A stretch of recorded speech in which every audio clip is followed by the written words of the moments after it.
Welcome to Cards of Insight, where we discuss all things tarot. And I'm Greg, and I live in London. Anna here, joining you all the way from sunny Brazil. Susan here. I'm here in Canada. And Pavlina, greetings from London, UK. And we are all tarot readers. Drawing blanks. Sometimes even if you know the meanings, you're lost. You get lost, you look at the cards and you say absolutely nothing. Then I think it's good to look for cues in the image itself, because the image talks. It's an image, right? You have guys and girls and animals and things going on. It's just like a movie scene. So some of these cues, these clues or cues that I like to use are directional cues. Is to check how the characters are moving, where they're moving, how their body is positioned, and that can tell me so much about, the flavors of the card and string them together. Because eventually, if you look at the direction the character is taking, then you know where he's going or what he's running away from.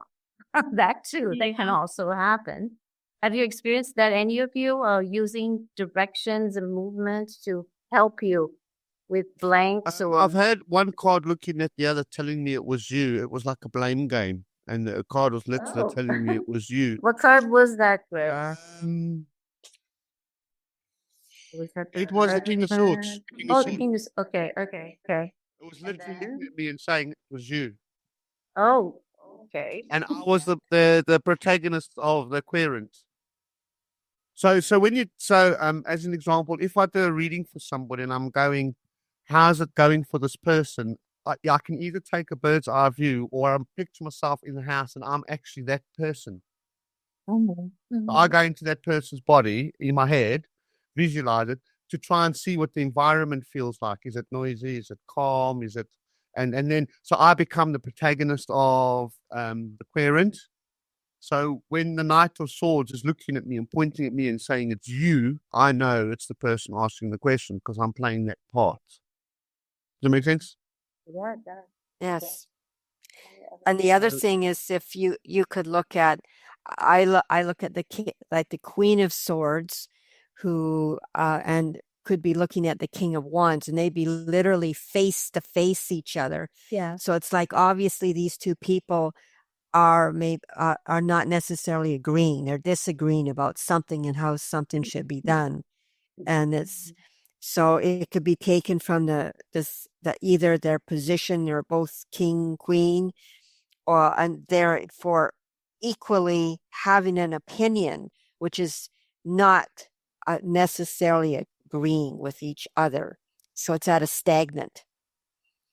That's how I look at, like, when you have, say, two people cards and they're looking, and it could be, it doesn't have to be the actual court cards. It could be, because the pip cards obviously have different people in them as well, and they each have, you're looking at the eyes of the person, which way are they going, you're looking at, okay, are they up, down, sideways, and like Greg was saying, like forward. So it's kind of like looking, okay, what are they saying to you specifically?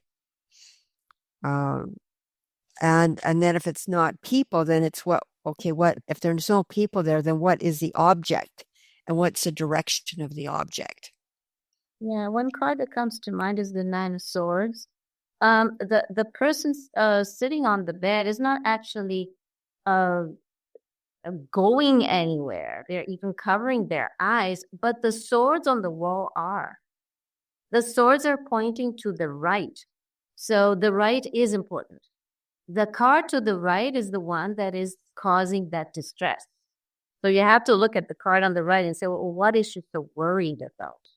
What is making her so distressed? So yeah. And it could also, and where like that Nine of Swords is pointing to, it could be also pointing to a possible outcome, which is better or worse, depending on what the next card is. Yeah. So that in itself, it's like it could be gives you a total. Here's a conclusion of her sorrow. This is what's going to result from this sorrow, and if she's going to be rescued from it, or there's some other outcome coming into being that maybe worse, possibly, depending on what that following card is. Like, I mean, if you looked at, say, if obviously the next card, the King of, or I should say the Ten of Swords, it's like, okay, the event is over. Boom. Over. Yeah. No The movement there. swords are There's down. and nowhere There's to no go movement now. there. Nowhere to go. Like Lot. like I said, the King of Swords is looking at me and said it was you. So if I can use an example, so what if they got their back to you? And the example I'm going to use is like the Three of Wands, right? In my point of view, I mean, other people would see it differently. The Three of Wands has now got his back to you, right? And so his direction, that would tell me that he's not bothered about you. He's more concerned about what he's got to do than he is to you. He's got his back to you. So he's focusing on other things. There's other things more important to him than you or whatever else scenario there is. He's obviously focused on what he's doing. So you can have, so that's how the King's looking at me, telling me it's my fault. And then the Three of Wands with his back to me, I know that he doesn't care about me. He's not that he doesn't care. He's got more important things to do than worry about me. Or you have to look into the future. Yeah, or he's prioritizing. Or look into the future. Yeah. Look into the future, because it's saying, I'm not looking back to me. I'm looking forward. I'm looking off into the distance. Well. Yeah. Yes. Okay. So there's different ways of that way. So yeah. Yeah. There's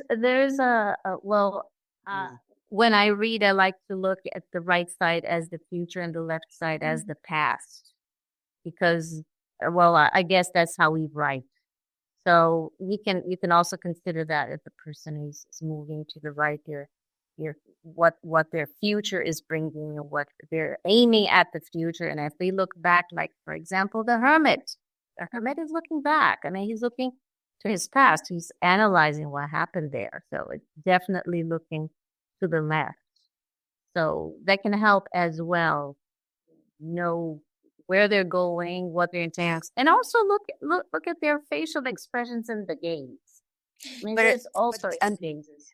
Yeah. The other way of looking at the Hermit would be if he was next to, like, this is me looking at the Nine of Swords, and next to that is a Hermit.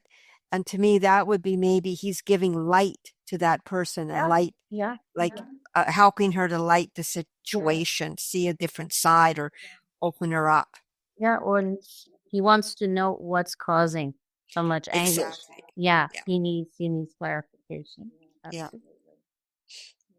Paulina, have you read Marseille? But so that's a different animal. Let's put it this way. How do you handle that? How do you handle them? Regarding the Marseille, I'm looking at the facial expressions more strongly, because they literally talk to each other. And yes, of course, for example, Justice as well is strongly looking at my eyes, right? You have to decide, and decision has to be made as well. So as well, if you look at the Knight of Cups, it's in different direction. Marseille, it depends on the deck. So many times I can see him looking back to the past, but person is ignoring him, because many of the court cards are, the same direction, like the King of Cups. So there are not many directional views in pip cards, but you can use them in major arcana and court cards. Yeah. Okay, and something you mentioned that the direction may change from deck to deck. Yeah. Maybe two Rider-Waite's can have different, especially the new ones, the revamped ones that are not the original Rider-Waite. They can show different directions as well. As well on the old card decks, Marseille or as well Visconti, you've got different directions. Yeah. You also have different facial, I've noticed different facial things. So they may not smile, or they may be, the eyes are more significant, and that in itself, be giving you some sort of facial, like I'm happy, I'm sad, or whatever, and where their eyes are looking, particularly where their eyes are looking up, down, sideways, forward, whatever. Or if they're not looking anywhere, they're closed.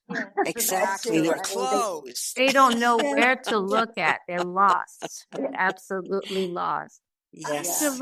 one reading when was the Knight of Cups and Queen of Swords was behind of him, and they were literally looking at each other's backs. And this guy was like, it was obvious from the facial expression, he would be interested in the woman, but she was talking too much on the date, right? And I think he was terrified was the question about the first date. Well, then you've got like the two of swords where they sit cross-legged or they're sitting in front straight on, head on, but they've got a blinder right over their eyes.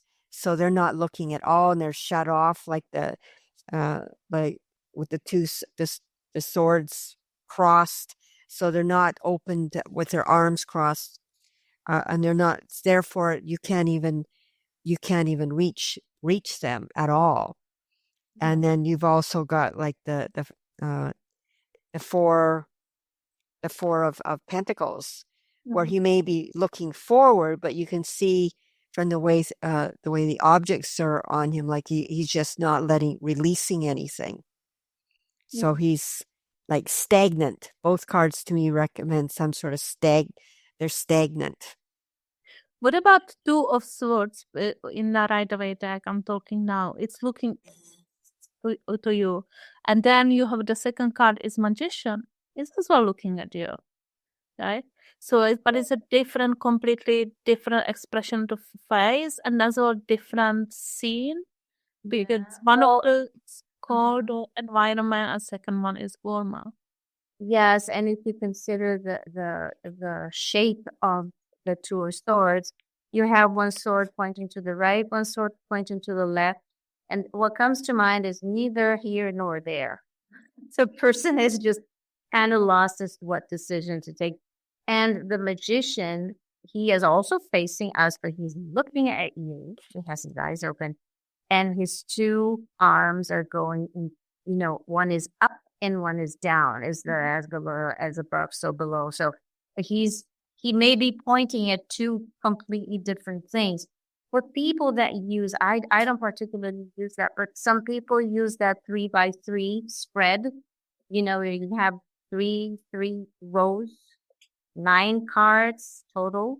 That is fantastic because wherever the cards are pointing, it can work around the center card.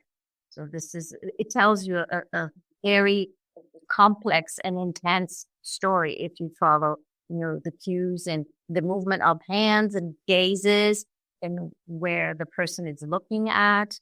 So yeah, it helps a lot. It helps a lot because we all read images, right? Since we were kids. The first book we had And with that kind of spread or any kind of bigger spread, you're looking at, you could look across, you could look up and down, you could look corner to corner.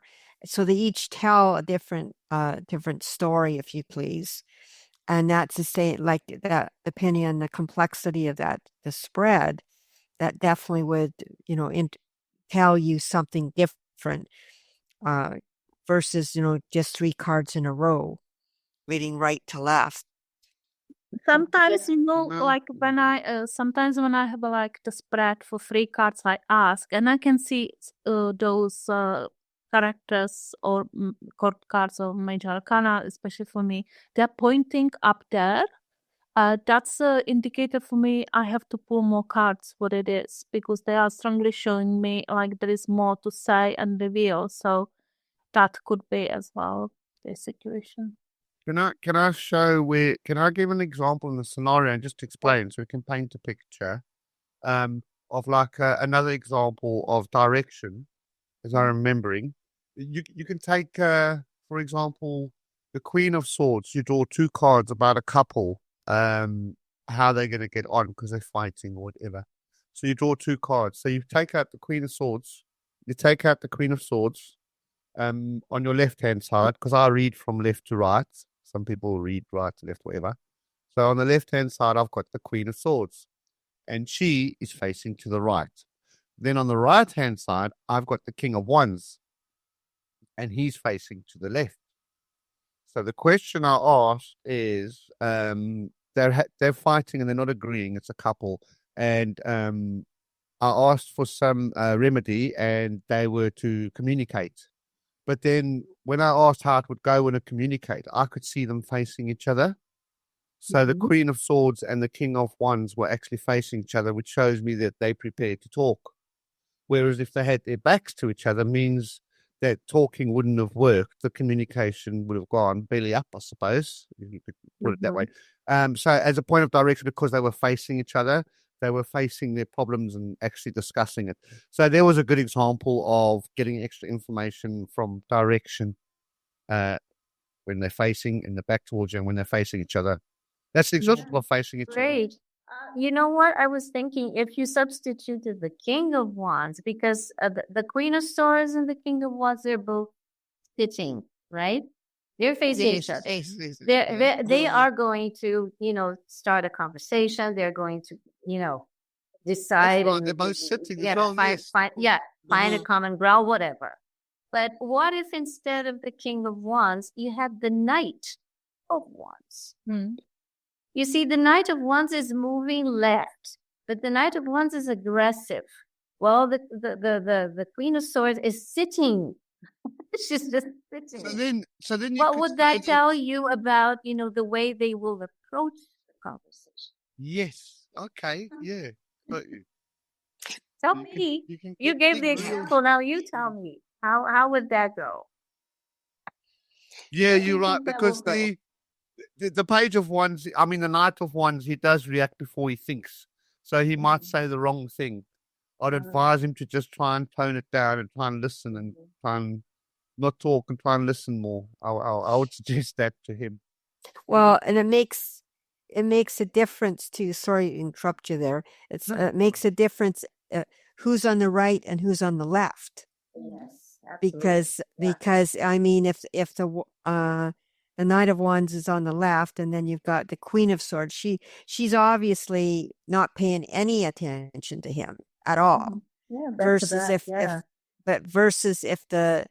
he's on the right hand side of her, it's like, okay, they're having some sort of conversation, a lively conversation, where I think her maturity is how trying to help him see a different view, if he's open to different views. If you look at the household, for example, Queen of Swords and King of Swords, right?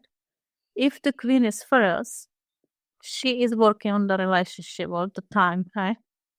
If the King is first, she's not interested in that relationship anymore.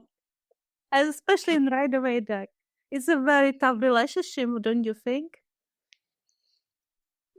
Yeah, because I think they're of equal standing. Yeah.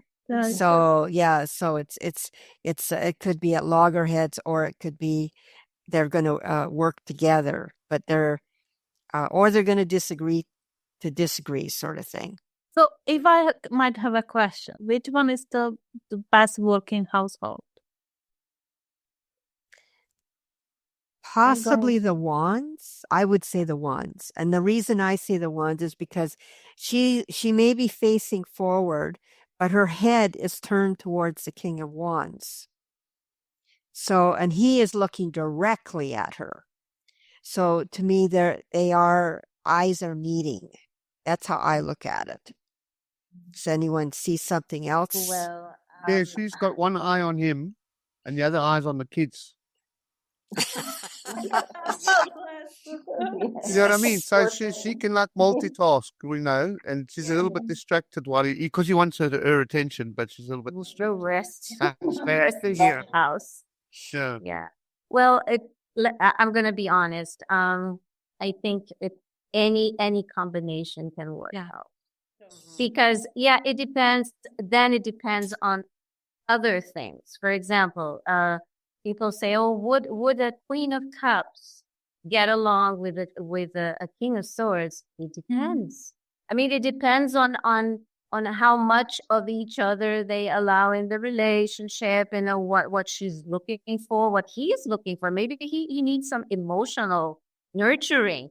that he never had when he was a kid. So it all depends. I mean, I think extra cards are important to know if that's working or not. That's a further exploration, but that's for other podcasts. It's interesting to see about the households, the chord cards, right?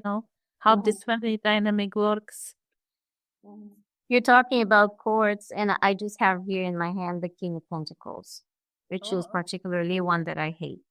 That's personal. Yeah, he's very cocky. You'll have to explain why. Yeah, well, I think he just does stuff because he thinks he knows everything about everything. People just have to follow him, and that's it. Don't discuss. I just know. And if you look at, well, at least this is the original right away. He is sitting all, straight up, sitting, holding his coin, holding his whatever that is. It's not a wand; it's a scepter or something like that. And he's not looking to the left or to the he's looking down, but his expression is an expression of disdain. So if you get this guy with this expression of disdain looking before, let's say, the Queen of Cups. The Queen of Cups is showing that cup, and saying, look, this is what happened to our kids this morning. He's listening to her because they're face to face. But he's just saying, oh my God, do I really need to listen to all this blabber? I mean, she's the mother, kids are kids. You're going to have problems eventually. So things are going to be sorted out. So this is not only the movement, but the expression on his face, which adds a lot depending on, the card you're holding in your hand. So just an added thing here. The best directional cue is the Eight of Cups because he's out of here and you can literally see it. He's walking, his back's to you. You know he's past and he's past. I mean, I think that's the best obvious one of directional. I love that one because the Eight of Cups, I'll describe. He's got the cups all packed up and stacked up, and he's walking with his back towards you with the moon in the distance, walking forward. And you can clearly see he planned to go because the cups are all packed up and stacked up nicely. And he's left at night, so he's thought about it. He's trying to sneak out, but you can clearly see he's putting his past behind him. He's gone. Yeah, I think that's if you want to understand direction, I would say the Eight of Cups is the best one to look at. but if you look at the seven of cups to 8 of cups, it's a really nice direction, right? So it is, yes. But could you not say that the Seven of Cups is multi-directional because you've got choices, so it could go in different directions? Or it's going nowhere. He has so many options. It's analysis paralysis. That's what it probably is. And he's all black. It's just the silhouette. He doesn't even exist. The options are so overwhelming. He's nobody there. And if they were a true side by side, I could see him trying to figure out the order. And then when you go to the Eight of Cups, he's put them all in order and now he's done. Yeah. He took them all down and he made up his order. So now he's done. He's planned it, organized it, set it up. He's definitely gone. The Eight of Cups Yes. is definitely going. Yeah, he's gone. If you look at the 4 of cups, then he's just looking at the cup. He's not looking at the cup and floating in front of his face. I think he's daydreaming, eh? Yeah, he's daydreaming. Yeah. Nobody really knows if the eyes are closed or not. I think it's part of the mission, though. I think Yeah. He could be looking at the 3 cups on the grass. Yeah. And wondering what's the use. I mean, I tried 3 times. Why try your 4th? It's gonna be the same. Or he could be dreaming. The other thing is he could be dreaming about that 4th cup. It's not even a reality. It's a Because his eyes failed to fantasy. be, he's fantasizing about it. Yeah. Well, another thing I like to use, and this is personal, but it works for me when talking about couples and relationships. I like to pick the cards that have doubles, like the lovers. It could be the lovers, it could be the devil, but people are afraid of the devil card, so let's the lovers. And you place cards on the left side and on the right side. And as you know, the lady in the lovers is on the left side and the guy is on the right side. So the feelings about the relationship will be on the left, the lady's feelings will be on the left, and his feelings about the relationship will be on the right. So you can use that to help you figure out, and the overall energy could be at the top of the card because it goes where the angel is. So that's a simple 3-card spread using positions and directions. So you could use it that way too. But one thing is important, and I heard it, I don't remember who said it. Please remind me if you heard it too, that the important thing is once you decide on a technique, speak it and use it very often so that the deck learns that that's what you want. Yeah, it's almost like a message to the deck.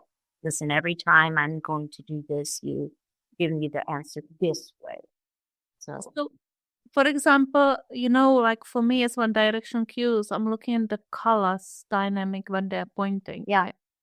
So when you have the Empress and it was, I think, 9 of Cups in Rider-Waite deck, you have a reverse colors, right? You use it's on the top, yellow colors on the top, and then it's on the bottom, right? Remind me, what color does the Empress has on the top?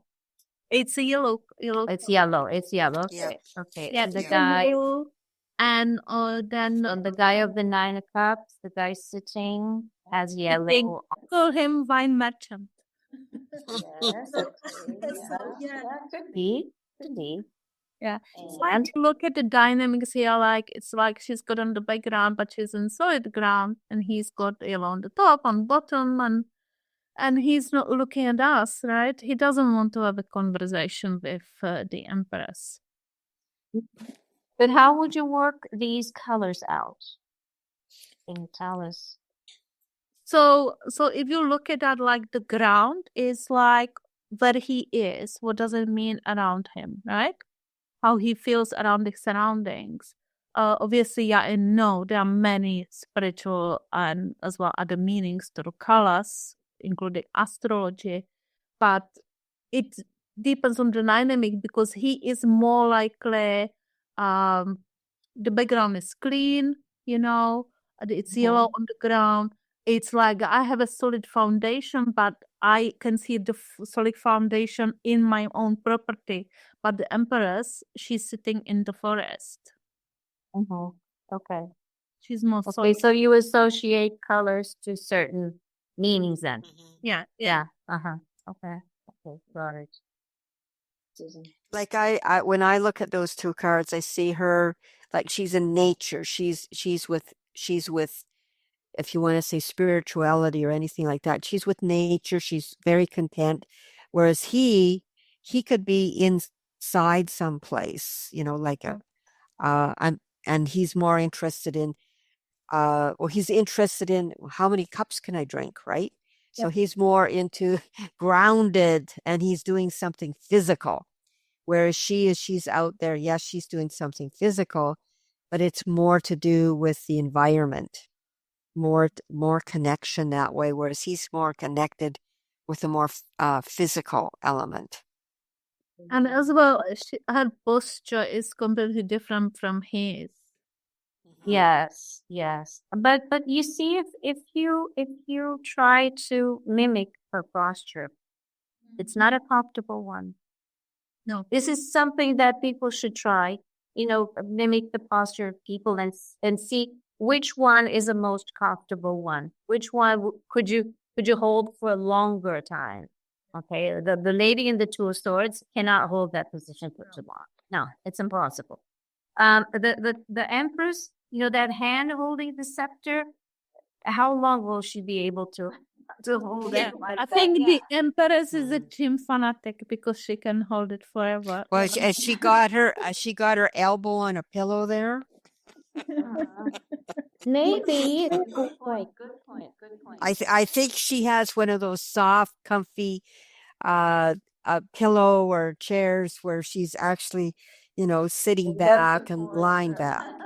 And then therefore she can, if you picture yourself, I mean, I'm not saying it wouldn't be comfortable after a while, but she's got it resting, her elbow resting on the back of that chair.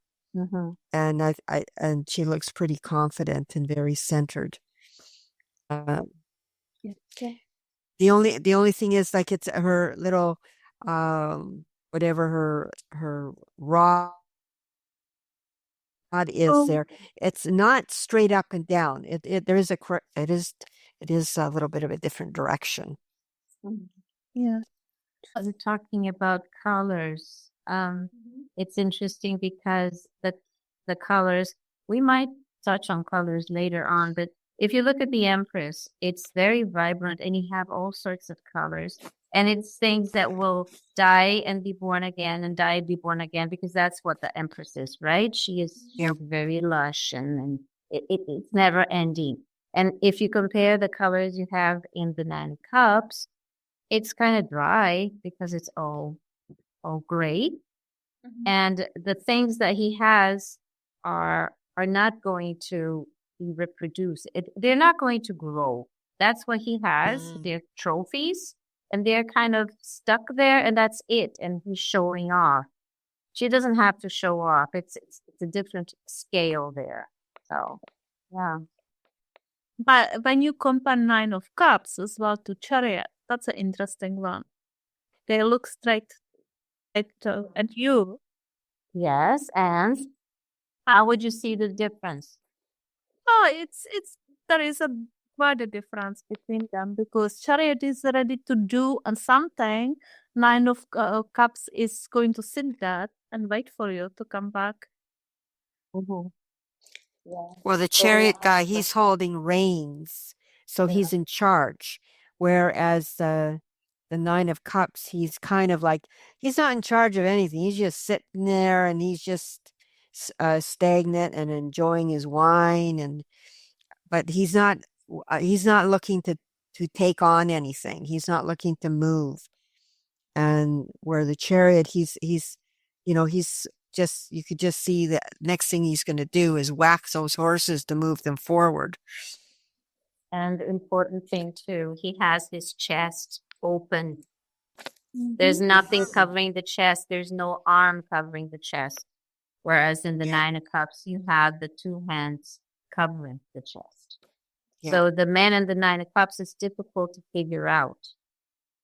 He might have things that he doesn't talk about to people. He doesn't want to show his heart or his emotions, but the Chariot is all emotion. He's just free. His chest is out in the open, just like the kid in the Sun card. Also, completely exposed to whatever it is that is coming his way. He's embracing it. He's not afraid of it at all. Another example of, like, when the card's not looking at you, because obviously this is my interpretation of the card. If you take it's not looking at you, but it can actually be for you as well. So you can take, like, the Six of Wands, right? They're actually going to the right, and it almost looks like a parade, right? Like a carnival. So they're all dressed up and they're there on show for you. They're showing off for you. You've gone there to see the show. The show is for you. So even though they are looking to the right, when you're looking at the cards, you can see that the dress up is all for you. Even though they're not heading towards you, it's for you. Like, as an example. Mm-hmm. I was looking at the Strength card and the Star card. If you look at them, I mean, one woman is clothed and the other woman is naked, and they're both looking directionally. They're both looking directionally down. One is looking at the lion, and the other one is looking at the pool. So very different things that they're looking at. Where, like, but at the same time, they almost mimic each other. But they're also very different. was like when you look at our famous fifth, Seven of Swords, right? Let's look at that. So if you look at that Seven of Swords, and you will meet the Nine of Wands, do you think the fifth will be caught? The Knight of Wands. So which one comes first? The seven of Seven of Swords and Nine of Wands. followed by the nine or the knight? Knight of Wands. The knight, the guy. The Knight of Wands would get caught. Yeah, he doesn't think about it. He makes too much noise. Mhm. Yes. Unless the Definitely seven get of swords has a Seven of Swords is well, it's hours still- before, but yeah, the chances are he's on foot, right? The seven of swords is on. Yeah. the And other he guy plans it, and he planned it. Seven of Swords planned it. Yeah. But I think the Knight of Wands could be more of an opportunist. There's an opportunity for me to steal something, whereas the Seven of Swords would plan it. But I'll definitely say that the Knight of Wands would get caught. Yeah, definitely. But, Well, I'm going to defend the Seven of Swords, and I'm going to say, what if he's just a prankster? He's just doing a prank. You see? taking other people's stuff, pranking them. Huh? Yes. well, Remember, I pranked you. I stole your bag. Remember at the station. I went to pretend that I was stealing Pavlina's bag because it was at Liverpool Street Station, and I was Yes. with and then she didn't see me. You should have seen the look on her face. She wanted to kill me. I just wanted to punch him like the Queen of Buttons. well, I'm looking at that Seven of Swords, and I thought you said like the Nine of Pentacles. And to me, the Nine of Pentacles, if they're, if it's on the right hand side of the seven, it would be like, okay, the Nine of Wands went and took all those nine wands, and they batted the Seven of Swords down, and so they survived it. I'm sorry. You have the nine of wands following the seven of swords. The nine Yes, of wands. So he survived the Yeah, battle. the guy with the bandage on his head. Yes. Uh-huh. Yes. Okay. That's me. By mistake said before nine. Yeah. Well, if you have the nine of coins after the seven of swords, it's clearly a thief. He got money from that lady. Yes. Yes. He's running away with stuff. He left some money with the two swords there on the right. But the five that he's carrying is what you found and could take away. So yeah, that's definitely money. So what about the relationship between like pentacles, right? If you look at our famous nine of coins, beautiful woman, do you think she's waiting for the Knight of Pentacles? Because she's in the garden, she's got everything, but she's looking in his direction. She's looking looking. back, I can't remember. I'm looking for it now. Yeah. She's looking Like she's got her head kind of tilted. Yeah, towards And toward but she's holding her bird, and he's entirely ignoring her. yeah. And she's saying, like, look at what I have. And he's just like, yeah, I guess so. Yeah, What- maybe what she's showing her coins. I was what called is following the nine of pentacles. The Knight of Pentacles. knight of pentacles. Oh, so he comes before her. Well, we can look at the both positions. I was thinking if it was about nine of Pentacles, and then it's Knight. And then the knight of pentacles. No, he's not interested. Oh. The back of his horse is to her. That's a dangerous position there. But if he was on the other side of her, Yes, he could be offering offering. something. He'd be offering her that pentacle. Absolutely. Yeah. And do you think she would be interested? She already has so much. Yeah, she's not Uh, really super fascinated by it. No, I that's not what I'm think, looking for. you know what I think this Nine of Pentacles is offering to Nine of Pentacles is offering insurance, or it's like home insurance, selling stuff at home, and she says, "No, I have enough. Go away." But in a relationship, he could offer stability, couldn't he? Long-term stability. You'll have a good pension if you'd marry him. But does she need it? She has so many pentacles Well, already. he needs charm then if she doesn't need his pension. Yeah, I think she would be charmed by another knight or another. Yeah. What about Yeah. Nine of Cups? If we swap, there's Knight of Pentacles for Nine of Cups. I would say he would have a little bit more charm. He's a bit more emotional. But he's running more away, emo- right? Yeah, he'd like bring her flowers and run her a bath. Oh, you mean before the Nine of Pentacles? Yes, No, after. Oh, after. No, after she is after him. Yeah. If he put him after, she's after him. Yeah. But if he's before her, he's offering a cup. But I think she would accept it. I strongly advise people to listen to a song called Lion Eyes by the Eagles. It's what I associate with this lady here. It's a rich lady, a lady who married a man with lots of money but doesn't love him. So she escapes every once in a while to find the love of her life and comes back to the house, to the castle. So that would be an interesting, image for you to understand this Nine of Pentacles a little bit more. Some people love this card and say she's the independent woman. I don't know. I think this is personal. Some people love her. I think she's soft. To me, she's a sad woman. She has it all, but she's not happy. I think which one could work the relationship is Knight of Swords, because he's rushing after her. Right?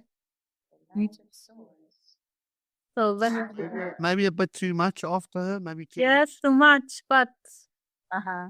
it's more dynamic. Yeah. You all know who my favorite Casanova is, don't you? No, who? Come on. Not once. He's charming. You just love him. Yeah. That's so true. Yeah. And he's got large feet. Whatever. Okay. If you say so. Yes, we believe you. Believe you. We believe you.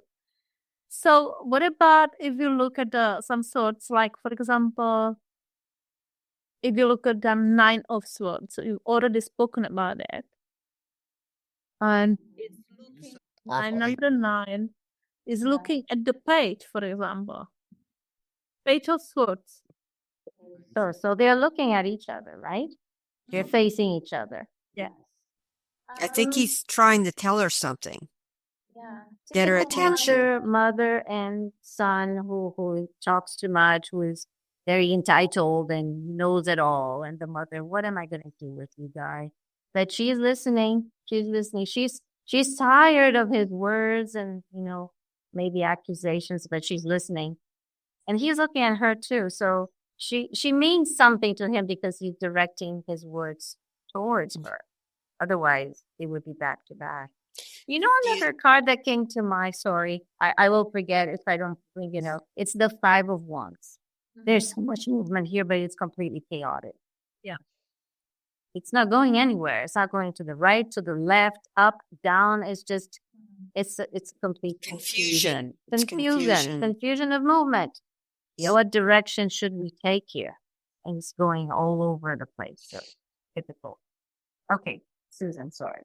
Well, I was just going to say with the Page of Swords, it's like he's, how you hold a baseball bat. Well, he's trying to wave the sword in front of her to say, "Mom, for God's sakes," because I think this mother, maybe she over dramatizes things and she gets and he's just trying to say, "Oh, for God's sakes, mother," like he's trying to distract her from whatever sorrow or whatever she's now I think she's one of those people that look at, the expression looking at the glass half full versus half empty. And I think she looks at a lot of empty. And he's trying to say to her, hello, I'm here. Let's not do this again.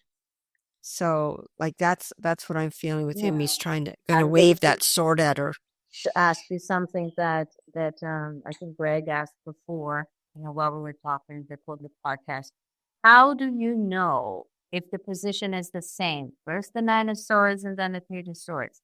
How do you know if the mother is overreacting or if the mother is her anguish has a reason, it's justified? And how do you know if the boy is doing nothing, he's just expressing his opinions or not? That's where the intuition comes. And the direction can only take you so far, but after that, it's what you feel while you're reading.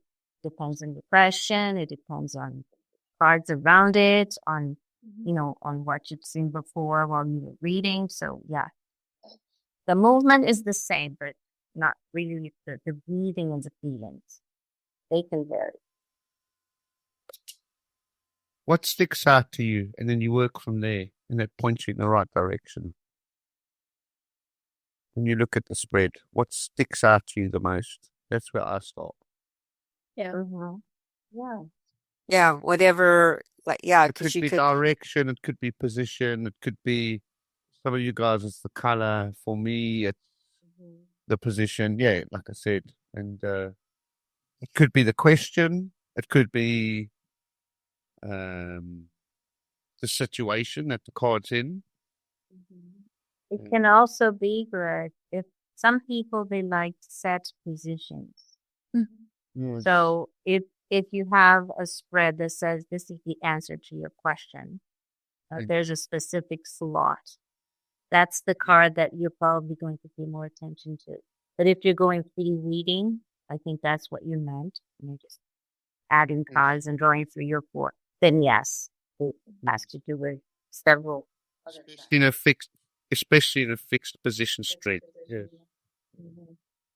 I think it matters, like if depending on how big of a spread it is, like we talked earlier about the 9 cards, then you could actually look at, okay, what is surrounding that card, what is below that card, what is above that card, what is diagonal to that card. That would give you a more fuller appreciation of what's going on. Yeah. Yeah. Yeah, definitely. And as well with the colors. So, for example, you can see the color movement in the patterns. And obviously the clothes and how the court cards and the major arcana personalities are dressed, or so you can look at that as well. Yeah, because there's a big difference when you look at the 9 of Swords or even the 10 of Swords, and then you look above and you see, well, you could have above like the 9 of Cups and the 10 of Cups, like they're very different backgrounds. One is black, definitely, and the other one is more lighter blue skies, yellows. So it's totally a different environment that they're or situation they're talking about. And one could be like, depending on the order, one could be a beautiful outcome from a difficult situation. Or it could be, if it's the opposite, of course, it's something that takes place from the event that happens. You remind me of something I read somewhere about the card that is above is what are your plans, because it's above your head, and the card underneath would be where you ground yourself, what supports you. Okay, where you stand.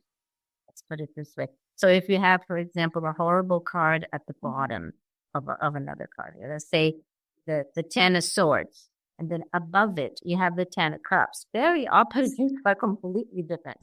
The person managed, even though they had let's say a horrible background, a horrible previous experience, with a lot of things, they managed to reach the 10 of Cups. They managed to be positive, even though the beginnings were horrible, very bad. Now, if you have the opposite, it's a different story, right? You had an excellent childhood, everything was nice and hunky-dory, and then, now you can't. Having that basis, that happy basis was bad because now he cannot handle the situation that he has on the 10 of Swords. He has difficulty doing it. He expects it to continue, the happiness to continue. So yeah, there are many ways you can use directions. And you have to create your own repertoire, your own way of seeing things. And never forget that the meanings are in the book, but they're also in the image. And the meanings in the image do not require books. They just require observation. Yeah. And can I say that these directions that we've been speaking about can happen within a large spread? So when you've got a large spread and you can see a little corner or whatever it is, and your positions, then you can sort of, so they can come within spread is what I'm saying, Yeah. Doesn't have to be for small spreads. For me, part of a big spread. And again, you don't have to look at it for every card or every pair of cards. No, it's just what you see, and it sticks out, and you say, "Oh my God, look at this! Look at how they are interacting." You will see that one interaction is really more important than another, and that's where you have to focus your attention. Okay, so anything else to that?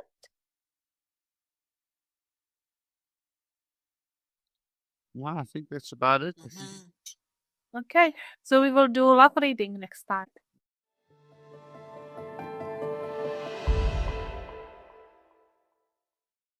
Thank you for listening. Please like, subscribe, and follow us. And feel free to leave a comment.